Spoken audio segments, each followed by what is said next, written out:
بسم اللہ الرحمن الرحیم۔ السلام علیکم ورحمۃ اللہ وبرکاتہ۔ آج ہم اپنی اردو کی کاپی میں تشریحات کریں گے، جس میں سب سے پہلے نظم ہے ایک پہاڑ اور گلہری۔ پہاڑ اور گلہری پیج نمبر 71 کے اوپر ہے ہماری بک میں۔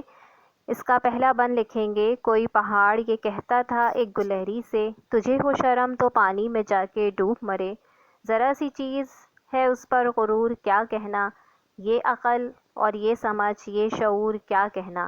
آپ کاپی میں سب سے پہلے یہ بند اتاریں گے، بند کی ہیڈنگ ڈال کے، اس کے بعد آپ حوالہ کی ہیڈنگ ڈالیں گے۔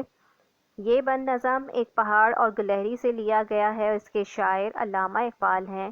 اس کے بعد تشریح کی ہیڈنگ ڈلے گی۔ اس نظم میں شاعر ایک پہاڑ کا غرور بیان کرتے ہوئے کہہ رہے ہیں کہ پہاڑ اپنے آپ کو بہت اونچا اور بلند سمجھتا تھا اور گلہری کو چھوٹا سمجھ کر اس کا مذاق اڑاتا تھا، اور گلہری کو یہ کہتا تھا کہ تم چھوٹی اور کمزور ہو، تمہیں زندہ رہنے کا کوئی حق نہیں ہے، تمہیں مر جانا چاہیے، اور کہتا تھا کہ تم اپنے آپ کو عقل مند اور قابل سمجھتی ہو جبکہ تم بہت کمزور ہو۔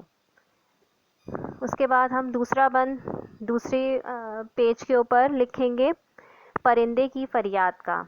اس کا بھی ہم پہلا ہی بند لیں گے، آتا ہے یاد مجھ کو گزرا ہوا زمانہ، وہ باغ کی بہاریں وہ سب کا چہچہانا، آزادیاں کہاں وہ اب اپنے گھونسلے کی، اپنی خوشی سے آنا اپنی خوشی سے جانا۔ پہلے بند لکھیں گے کاپی میں، اس کے بعد حوالہ کی ہیڈنگ ڈالیں گے، حوالہ لکھیں گے یہ بند نظم پرندے کی فریاد سے لیا گیا ہے اور اس کے شاعر علامہ اقبال ہیں۔ تشریح کی ہیڈنگ ڈلے گی۔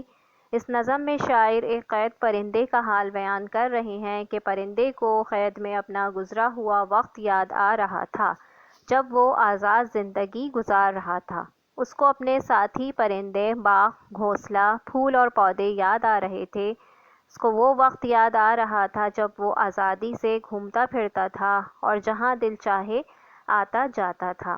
آپ کو یہ کام اپنی کاپی کے اندر کرنا ہے۔